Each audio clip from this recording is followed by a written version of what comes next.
What do you wish of me? I'd like to ask you something. If you must. How did you become a shape changer? I was not born such. 'Tis a skill of Flemeth's, taught over many years in the wilds. The chastened have tales of we witches, saying that we assume the forms of creatures to watch them from hiding. When a child is alone and separate from his tribe, that is when we strike, dragging the young boy kicking and screaming to our lair to be devoured.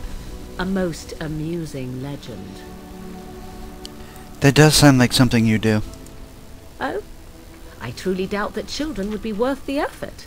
They are filthy, smelly things full of tears and snot and trouble. That said, I cannot speak for the tastes of my mother. She has, after all, lived a very lengthy time in the wilds and done many things I know nothing of. Why do you ask? Is there something specific you wish to know? I've never heard of magic like that before. No?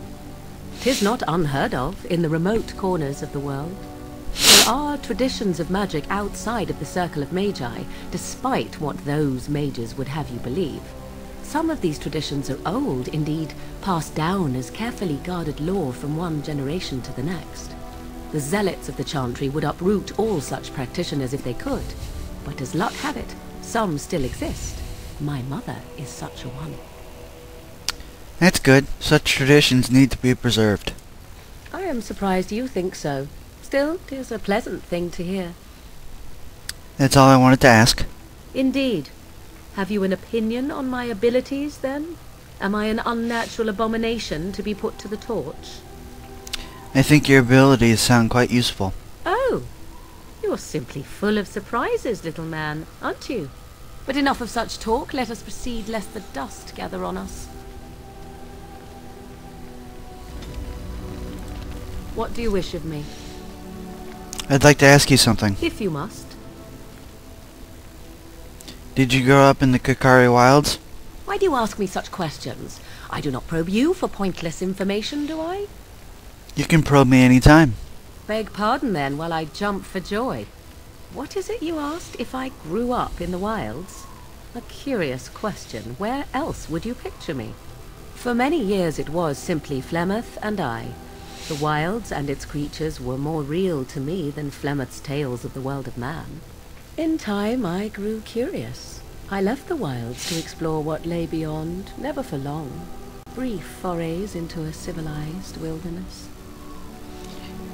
And you remained unnoticed. For the most part, Flemeth taught me well. For all that I had been taught, however, the truth of the civilized lands proved to be overwhelming. I was unfamiliar with so much.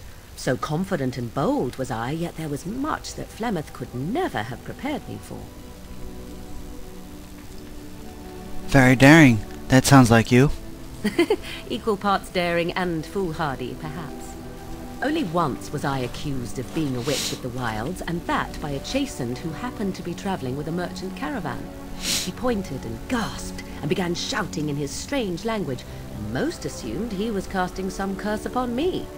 I acted the terrified girl, and naturally, he was arrested.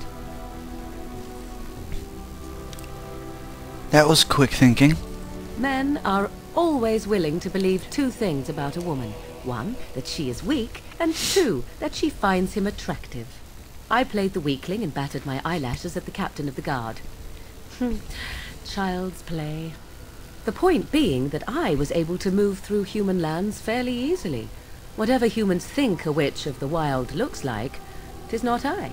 Not that I did not have trouble. There are things about human society which have always puzzled me, such as the touching.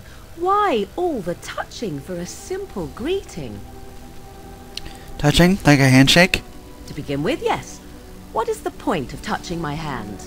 I find it an offensive intrusion. There were many nuances that Flemeth could never tell me of. When to look into another's eyes. How to eat at a table. How to bargain without offending. None of these things I knew. I still do not understand it all, truth be told, but then I gave up long ago any hope of doing so. When I returned to the wilds last, I swore to Flemeth that I had no intention of leaving again. I guess the joke's on you then. You are a fine one to be pointing out the humour of fate. Shall we examine your predicament on the whole? Let's not. Me? I prefer the jest on me to the jest on you. Well, let's get on with it before the ground opens up and swallows us, yes? Yes? I'd like to... Oh. So, in the wilds must have been very lonely. Whoops, At I read that times, wrong. Perhaps. A world full of people and buildings and things was all very foreign to me. If I wished companionship, I ran with the wolves and flew with the birds. If I spoke, 'twas to the trees. That sounds wonderful. For a time, but one can only remain a child for so long. I recall the first time I crept beyond the edge of the wilds. I did so in animal form, remaining in the shadows and watching these strange townsfolk from afar. I happened upon a noblewoman by her carriage, adorned in sparkling garments, the likes of which I had never before seen. I was dazzled. This, to me, seemed what true wealth and beauty must be. I snuck up behind her and stole a hand mirror from the carriage. 'Twas encrusted in gold and crystalline gemstones, and I hugged it to my chest with delight as I sped back to the wilds. What happened then? Flemeth was furious with me. I was a child and had not yet come into my full power, and I had risked discovery for the sake of a pretty bauble. To teach me a lesson, Flemeth took the mirror and smashed it upon the ground. I was heartbroken. But you were just a child. And a foolish one. Flemeth was right to break me of my fascination. Beauty and love are fleeting and have no meaning. Survival has meaning. Power has meaning. Without those lessons, I would not be here today, as difficult as they might have been. They made you stronger, didn't they? They did indeed. To return to your original question, perhaps my time in the wilds was indeed lonely, but such was how it had to be. I find myself at times wondering what might have become of the girl with the beautiful golden mirror, but such fantasies have no place amidst reality. Yes? I'd like to ask you something. So, full of questions, are you? Have you ever been hunted by the Chantry? You are very cute to ask so many questions. And you're cute when you're evasive. Really? Perhaps we should be wrapped in ribbons and adorned with flowers. So cute are we, too. My mother has been hunted from time to time, yes, by Templar fools like Alistair, which should tell you how successful they generally were. Flemeth made a bit of a game of it, in fact. The Templars would come again, and she would look at me and smile and say that the fun was to begin once more. You really had no trouble with them? I am unsure. I was too young to understand, and perhaps 'twas bravado on Flemeth's part, or perhaps she was merely amused. I will never know. Flemeth would warn them once. 'Twas a warning they inevitably failed to heed. And then the true game began.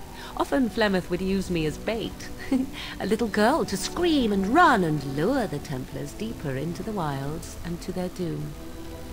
Flemeth used you as bait? 'Twas a game, and I a young girl. If I didn't get to play, I would have been very upset. Thankfully, the wilds is a vast place. Once they found us, Flemeth would simply move us elsewhere, and we would be lost within the forest once again. I did not understand the danger we faced until I was much older. I had never heard of apostates or maleficarum. Do you still think that was fun? I think that my mother made it fun so that a child did not learn to fear. And I think that it was necessary. There are no trials for apostates, no prisons, no mercy. There are only absolutes, so only survival matters. If the wilds have taught me anything, 'tis this. First, you must survive. Do you disagree? You're probably right. An enlightened view, or